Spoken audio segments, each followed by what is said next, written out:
جب ابراہیم علیہ السلام کا ان کے رب نے چند باتوں میں امتحان لیا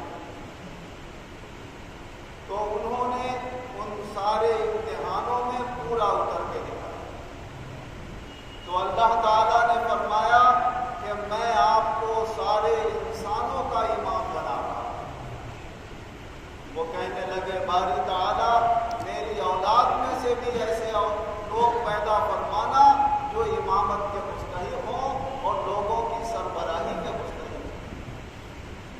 تو اللہ تعالیٰ نے فرمایا کہ میرا عطا کیا ہوا یہ مقام آپ کی اولاد میں بھی پہنچے گا، لیکن جو ظالم ہوں گے انہیں یہ مرتبہ نہیں ملے گا.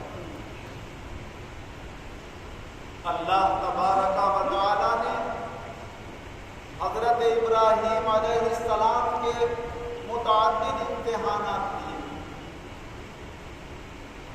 اور جن کو اونچے رتبے اللہ عطا فرماتا ہے انہیں پہلے امتحانوں سے گزرنا بھی پڑتا ہے. فرمانے باری تعالیٰ ہے ان مع العسر یسرا، بے شک دشواری اور سختی کے ساتھ آسانی ہے. آپ دیکھتے ہیں کہ جب بادل چھاتے ہیں اور بارش ہونے والی ہوتی ہے تو اس سے پہلے ایک ہفتہ گرمی کا سخت محسوس ہوتا ہے اور اس گرمی کے سخت ہفتے کے بعد پھر حالات بنتے ہیں بارش کے اور اللہ کی رحمتیں اور برکتیں برستی ہیں. تو اللہ کا یہ نظام ہے کہ اس کی نعمت آنے کے وقت اس سے ذرا پہلے یا کچھ پہلے کوئی نہ کوئی دشواری اور پریشانی کے حالات سامنے آتے ہیں اور بندہ گھبراتا ہے، پریشان ہوتا ہے، لیکن اللہ جانتا ہے کہ اس پریشانی کے بعد اللہ نے کوئی بڑی نعمت رکھی ہے اور بہت بڑی آسانی رکھی ہے. پہلا امتحان ابراہیم علیہ السلام کا کہ آپ کے صاحبزادے حضرت اسماعیل علیہ السلام ابھی ننھے منھے بچے ہیں، ماں کی گود میں ہیں اور اللہ کا حکم آ جاتا ہے کہ اے ابراہیم اپنے بیٹے اسماعیل کو اور ان کی والدہ حضرت ہاجرہ کو کہیں ایسی ویران اور تنہائی کی جگہ میں چھوڑاؤ جہاں کوئی انسانی آبادی نہ ہو. کتنا پیار ہوتا ہے باپ کو اپنی اولاد سے اور خاص طور سے بیٹے سے، اور ننھا بچہ جس کی ابھی مسکراہٹیں اور گود میں لے کر اس کے ساتھ کھیلنے کے ارمان ابھی پورے نہیں ہوئے اور اللہ نے فرمایا چھوڑا. اللہ کے حکم کے سامنے فوراً اپنا سر جھکا دیا اور تھوڑا سا کچھ کھجورے وغیرہ کھانے کا سامان لے کر، کچھ پینے کے لیے پانی وغیرہ لے کر اپنی بیوی اور بچے کو لے کر چلے اور اپنے شہر سے کافی دور وہاں جسے آج کعبۃ المکرمہ کہا جاتا ہے، مکہ مکرمہ کہا جاتا ہے، اس وقت سیلابوں کی تباہی سے کعبہ بھی ڈھہ چکا تھا، آس پاس کی آبادیاں بھی فنا ہو چکی تھی، دور تک نہ آدم زاد، نہ کوئی پرندہ نہ چرندہ نہ درندہ، کوئی جاندار دور تک نہیں تھا، صرف دور تک پہاڑیاں نظر آتی یا صرف کعبے کے نشانات باقی رہ گئے. وہاں لے جا کر آپ نے اپنی بیوی اور اپنے بچے کو چھوڑا. واپس ہونے لگے کہ آپ تم دونوں کو یہاں رہنا ہے، ہم اپنے شہر واپس جا رہے ہیں. تو بیوی کہنے لگی یہ تھوڑا سا کھانے کا سامان، یہ تھوڑا سا پینے کا پانی کب تک چلے گا ہمارے پاس، اور یہاں دور تک کھانے پینے کا کوئی انتظام نہیں ہے، ہم کس کے سہارے پر یہاں پر رہے ہیں، آپ ہمیں کس کے سہارے پر چھوڑ کر جا رہے ہیں. تو آپ نے فرمایا میرے لیے یہ اللہ کا حکم ہے اور میں تمہیں اللہ کے سہارے پر چھوڑ کر جا رہا ہوں. تو بیوی کہنے لگی کوئی حرج کی بات نہیں، جب آپ اللہ کے سہارے پر چھوڑ کر جا رہے ہیں اور اللہ ہمیں یہاں چھڑوا رہا ہے تو وہی ہمارا خیال رکھے گا، وہی انتظام کرے گا. آپ رک گئے. کھانے پینے کا پانی کا استعمال ہوتا رہا، آخرکار پانی بند ہو گئے. پیاس کی شدت بچے کو بھی ستا رہی ہے، آپ کو بھی ستا رہی ہے. آپ نے ادھر ادھر دیکھا کہ شاید کوئی پانی کی صورت نظر آ جائے، نظر نہیں آئی. پریشان ہو کر صفا پہاڑی کے اوپر، کعبے کے سامنے صفا پہاڑی ہے، وہاں چڑھ گئے۔ وہاں سے دیکھا نظر اٹھا کر، کچھ نظر نہیں آیا، گھبراہٹ میں وہاں سے اتر کر دوڑی مروہ پہاڑی کی طرف، پھر مروہ پہاڑی کے اوپر چڑھ گئی، وہاں سے دیکھا کچھ نظر نہیں آیا، پھر واپس صفا پر آئی۔ اسی طرح آتے جاتے آپ نے 7 چکر لگائے۔ صفا سے مروہ تک جاتے ہیں تو 1 چکر، اور وہاں سے واپس آتے ہیں تو دوسرا چکر ہو جاتا ہے۔ تو اس طرح آپ نے 7 چکر لگائے۔ وہ 7 چکر کیا تھے؟ اللہ کو وہ ادا اتنی پسند آئی کہ قیامت تک کے لیے لوگوں کے واسطے اسے واجب قرار دے کہ جو حج کو جائے گا، کعبے کا طواف کرے گا، اسے بھی صفا و مروہ کے درمیان اسی طرح 7 چکر لگانے ہوں گے جیسے مجھ سے محبت رکھنے والی ہے میری خاص بندی نے چکر لگائے۔ 7ویں چکر پر انہیں کچھ اسماعیل علیہ السلام کی ایڑیوں کے پاس سے کچھ پانی نکلتا ہوا نظر آیا، تو وہ دوڑ کر آئی تو دیکھا کہ اسماعیل علیہ السلام اپنی ایڑیاں رگڑ رہے ہیں اور ان کی ایڑیوں کے نیچے سے پانی کا سور جا رہا ہے۔ آپ نے پانی کو اکٹھا کرنے کے لیے آس پاس سے ریت کی مڈیریں بنائی اور فرمایا زمزم زمزم، جس کے معنی آتے ٹھہر جا ٹھہر۔ تو جب سے اس کا نام آب زمزم۔ حضور صلی اللہ علیہ وسلم فرماتے ہیں یہ خدا کی قدرت کی نشانی ہے، اس میں پانی کا اتنا ذخیرہ ہے کہ اگر حضرت اسماعیل علیہ السلام کی والدہ ٹھہر جا نہ کہتی تو یہ ایک بہت بڑا سمندر بن جاتا۔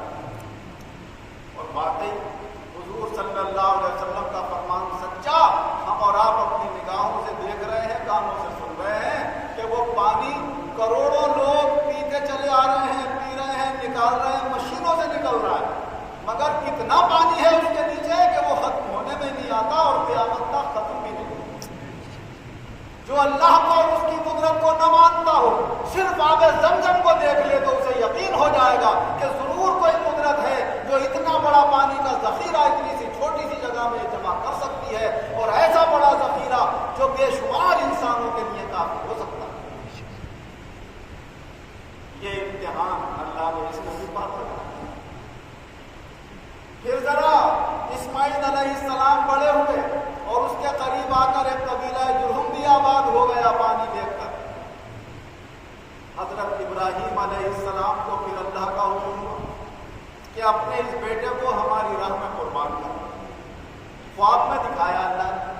حضور صلی اللہ علیہ وسلم فرماتے ہیں نبیوں کی خواب بھی وہی ہوتی ہے۔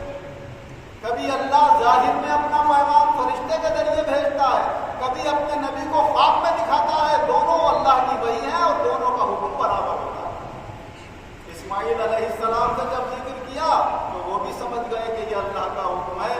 فرمایا ہے والد محترم کریے وہ کام جس کا اللہ نے آپ کو حکم دیا ہے، یہ تو اللہ کا کرم ہے کہ اس نے ہماری قربانی کو پسند کیا، ورنہ ہم اس لائق کہاں کہ اس شان کے لائق ایسی اعلیٰ ہستی کے سامنے ہم کو پیش کر سکے۔ کسی شاعر نے اسی لیے کہا ہے کہ جان دی ہوئی اسی کی تھی، حق تو یہ ہے کہ حق ادا کرنا۔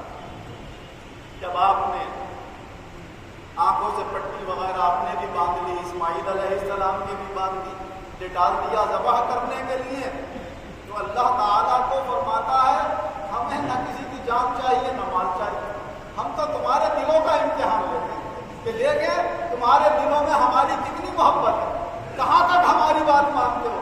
ارے تم نے ہماری بات مان لی، اپنا بیٹا اپنی جان مال سب کچھ قربان کرنے کو تیار ہو، ہم سمجھ گئے ہمیں جان نہیں چاہیے، جنت سے دمبا بھیجا اور چھری کے نیچے کر دیا۔ آپ نے تو یہ سمجھ کر چھری چلائی کہ میں نے اسماعیل کو ذبح کر دیا، اللہ نے فرشتے کے ذریعے سے اسماعیل علیہ السلام کو ہٹا دیا اور اس کے ذریعے دمبا ذبح کرا دیا۔ پٹی کھولی تو دیکھا دمبا ذبح کیا ہوا پڑا اسماعیل علیہ السلام علیہ۔ اللہ نے فرمایا اے ابراہیم ہم نے تمہاری قربانی کو قبول کر لیا، اور یہ بھی ایسی مقبول ہوئی کہ اس امت میں بھی حضور صلی اللہ علیہ وسلم کی یہ قربانی باقی رہی، اور حضور صلی اللہ علیہ وسلم نے فرمایا جو صاحب حیثیت ہونے کے باوجود قربانی نہیں کرتا اسے ہماری عیدگاہ میں نماز پڑھنے کی بھی کوئی ضرورت نہیں ہے۔ جنہیں اللہ نے حیثیت دی ہے قربانی کرنے کی وہ قربانی کریں۔ اور قربانی مسنہ جس جانور کو عربی میں کہتے ہیں، اونٹ 5 سال میں مسنہ یعنی 2 دانتوں والا